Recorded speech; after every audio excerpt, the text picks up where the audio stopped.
Hi. Today we will talk with International Press Institute's Executive Director Barbara Trionfi about IPI solidarity campaign with Kadri Gursel and other jailed journalists.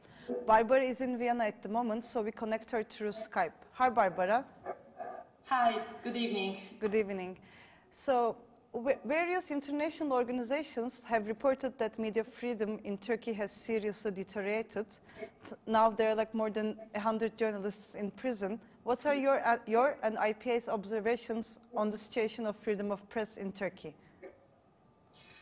Well, unfortunately, IPI has worked in Turkey for many years. So we have excellent members in Turkey, some of the most impressive independent journalists in Turkey are members of the IPI, and they have been amazing in supporting IPI's work and in supporting press freedom in Turkey for many years. And what we see today is absolutely unprecedented. Turkey's journalism has always faced a number of challenges related to laws that affect the press, criminal defamation laws, terrorism laws, but the situation today is absolutely beyond what IPI thought could be even imaginable. To give you just an example, the IPI board sat with Kadri Gursel, who is a member of IPI executive board, just a week before his arrest, and because he joined the IPI board meeting, and while talking to him, of course he felt that the situation in Turkey was bad, but in conversation asking him whether he thought he could end up in prison anytime soon, his answer was always, you know, everything can happen, but he did not expect this to happen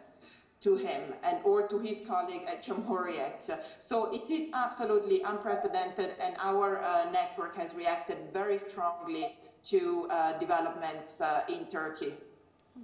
So how do you compare the current situation to previous periods in Turkey? Do you think Turkey has never gone through a period like this in terms of media freedom?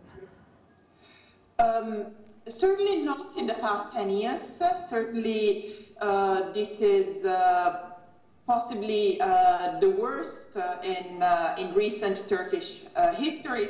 The problem that we see is, as I mentioned, up until now, there were laws which were problematic, which we considered being problematic, and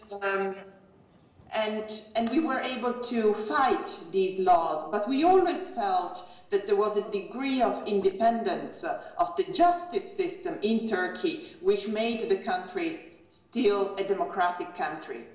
Today, we don't believe that Turkey's justice system can uphold the rule of law in any way. Today, we don't believe that the courts will be able to support freedom of the press, even the freedom of the press principles that are embedded in Turkish law. And this is our biggest concern, that we cannot even use the country's justice system anymore to support the work of our members. So we're only trying to do journalism and nothing else. How we can compare the situation in Turkey to other countries? Do you think it is fair to claim that there has been a deterioration in media freedom worldwide? Indeed. Unfortunately, this is what we have observed. There is a deterioration of media freedom worldwide, which is caused by a number of elements.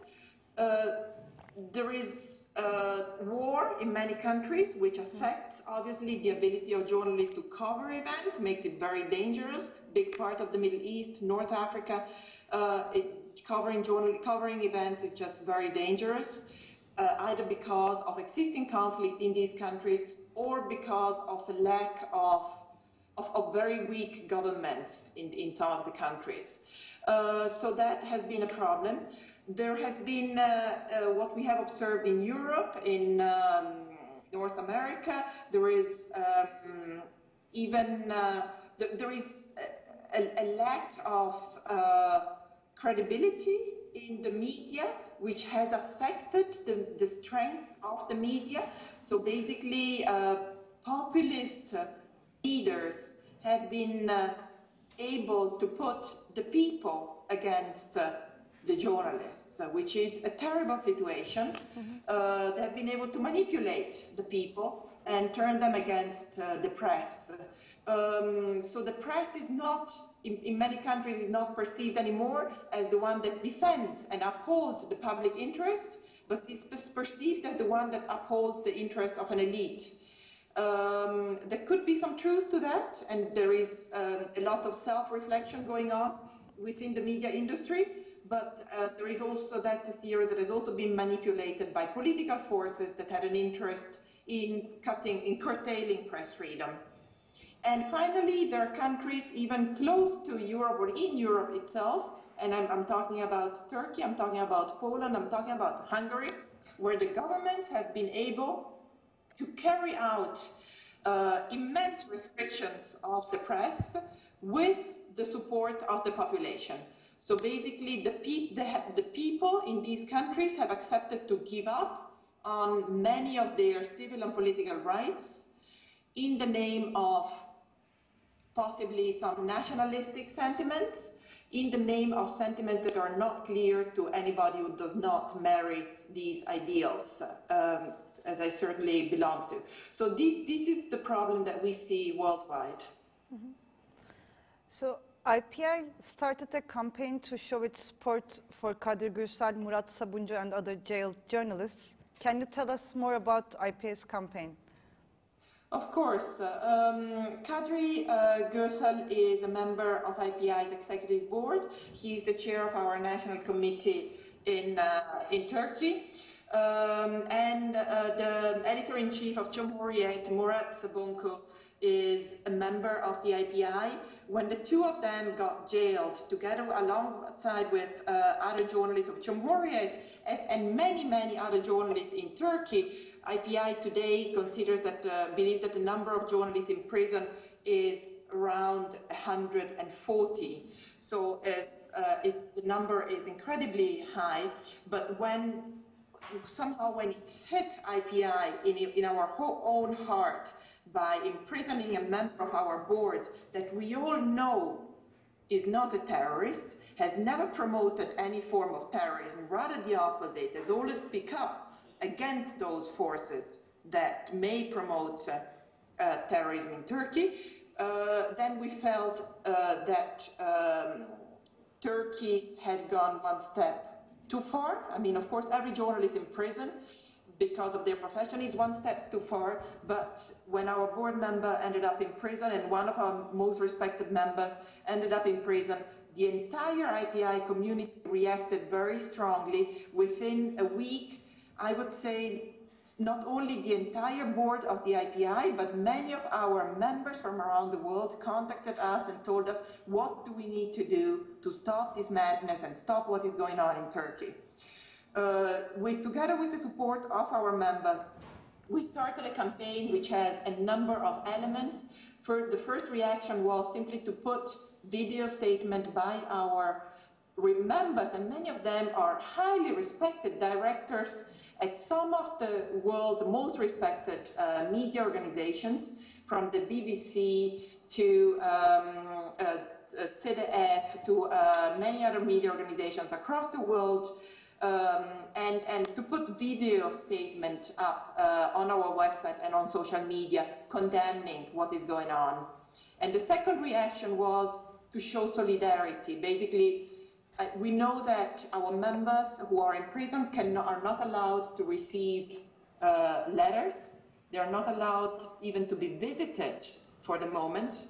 We hope this will change soon. However, nevertheless, many members in our network felt the need to express solidarity with them, to tell them, you know, we stand by you because what we know that what you did was journalism in its highest form, and this is what we believe needs to be defended. So now we have a number of letters written by our board and other respected representative of the media in Europe and in the world. Many of them are open, they're all open letters. Many of them were published in the newspaper and the media organization and by the media organization of our members themselves. And our members have also sent letters of protest to the Turkish embassies in their countries, asking for meetings and asking to free the journalists that are currently imprisoned in Turkey immediately. Does IPI consider initiating another campaign to urge Turkish government to release journalists? Yes, this is the continuation of our campaign. We are already asking the Turkish government to release the journalists. As I said, not only IPI headquarters in Vienna has done so. We sent letters directly to the authorities in Turkey, also alongside with other press freedom organizations, but each one of our board members has contacted the embassies and the consulate of Turkey in their countries, and some of them have even met with the ambassadors of Turkey in their countries, asking them that our members and all the other journalists currently imprisoned in Turkey be released immediately. What we are about to launch is a page to support this campaign, is a page where the names and the charges and even photographs of the journalists who are currently in prison will be all posted on one website, so that not only IPI but the world can keep track on these cases, and the world can monitor and assess how good or how bad, and that's what we believe, how bad the Turkish justice system currently functions. So you wrote a very beautiful and strong letter to Kadri Gursel, and in your letter you describe imprisonment of Kadri Gursel and other journalists as an absurd event. Can you explain us this absurdity? As I mentioned, not only myself, but many of our members, we have worked with Kadri very closely for many years, and we know the degree of integrity that he reaches as a person and as a journalist. As a member of the IPI National Committee in Turkey and as a member of the IPI Executive Board, Kadri was always the one who urged the IPI never to compromise, to not accept any action, to not carry out any action, and to not accept a compromise which may in any way affect our ethical standards. I know that the way he works, and he has always worked as a journalist, is exactly that. And that his degree of independence, not only from government, but from any other political or economic force, is immense. I know that for sure, our board members know that for sure, and it is absurd, and this is the only word that I find to describe it, that a person like Kadri ends up in prison on charges of conspiring with terrorist groups. In particular, knowing that Kadri himself and Cumhuriyet in general has always raised concerns about the Gulen movement, about a number of things happening in Turkey, and now they are accused of being associated with this movement. So that's why I use the word absurd. Okay. Barbara, thank you very much for your comments. Thank you. Thank you. So we spoke with Barbara Trionfi, IPI's executive director, and she explained us the solidarity campaign that IPI initiated for Kadri Gursel and other jailed journalists in Turkey. Thank you for listening to us. Thank you. Thank you.